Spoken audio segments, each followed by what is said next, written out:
We need you on the floor. You get 5. So when you're out there, it just meant play hard, play the right way.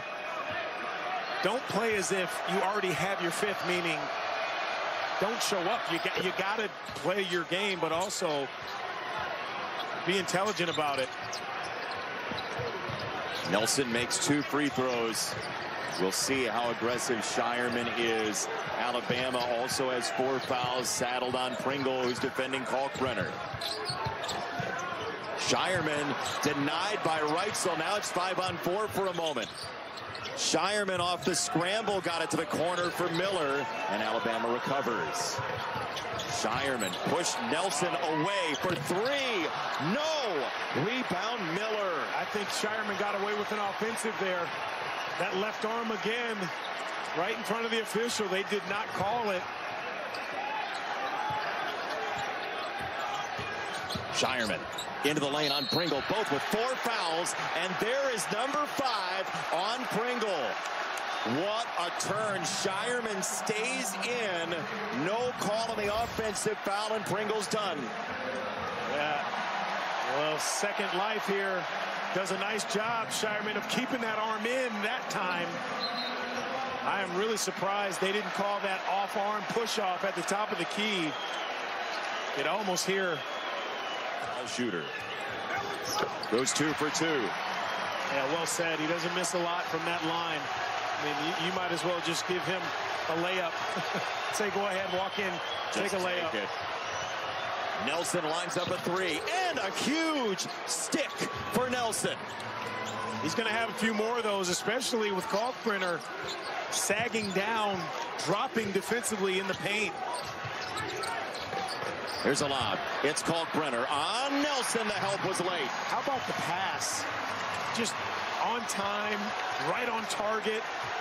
Again, Creighton does a nice job, a brilliant job of throwing the ball to only a place where he can catch it. Nelson bricked that one off the heel. Rebound, Alexander. You're right. That was textbook guys who've worked together for years now. And you see the value of Shireman deciding to stay here at Creighton after last year in the run to the Elite 8. He pivots into the lane. He kicks it out. Ashworth nails the 3. Got to give Shireman credit again. A little ball fake.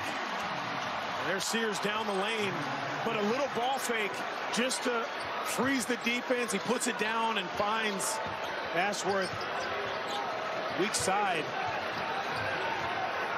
Ashworth made a ton of threes last year, 111 of them, trying to find out which jigsaw puzzle piece he is for Creighton on this team, transferring from Utah State.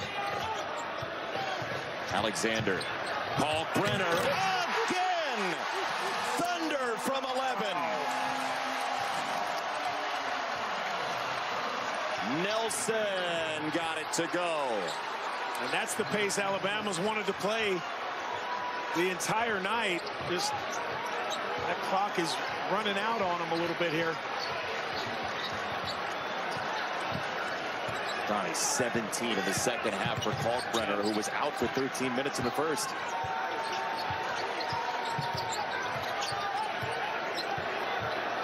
Alexander pounding the dribble. Sears hit Ashworth. Alexander skids to a stop, testing the brake pads and missed it. Sears in a hurry, a big hurry into Ashworth. He scores with the left. It's a 3-point game. Timeout.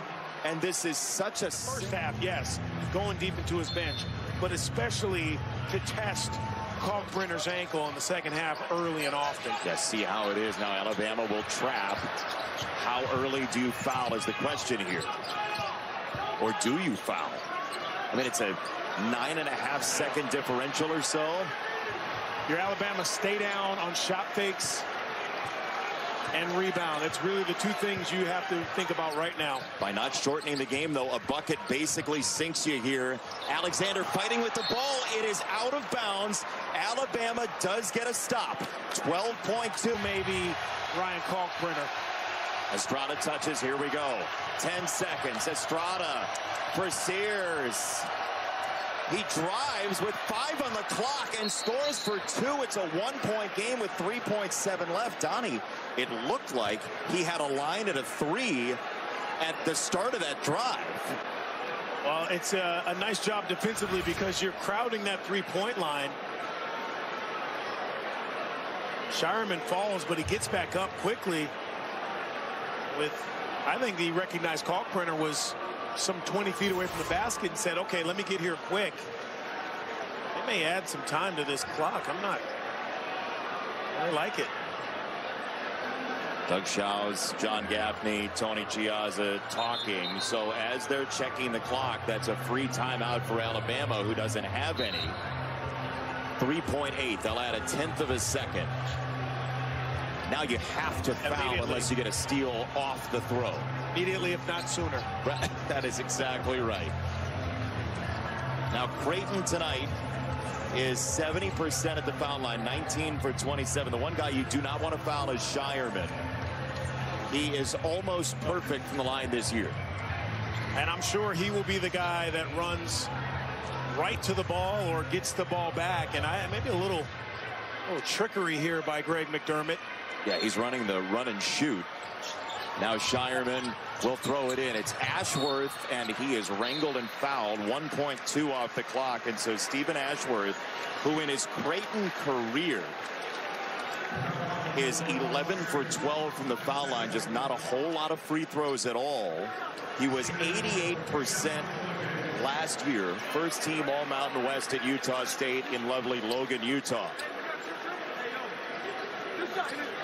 At this point in the game, time and score, you really got to throw the percentages out. Just don't know what's going on with that heart rate. First one of 2 is good.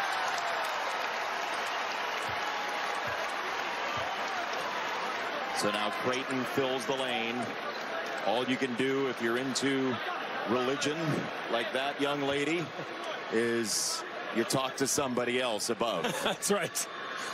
Ashworth, 3-point game. 3 to tie for Alabama. Inbound for Sears. Will he have a look? He does. Oh my goodness. It wanted to fall and just did not have the willpower to go through. Creighton wins by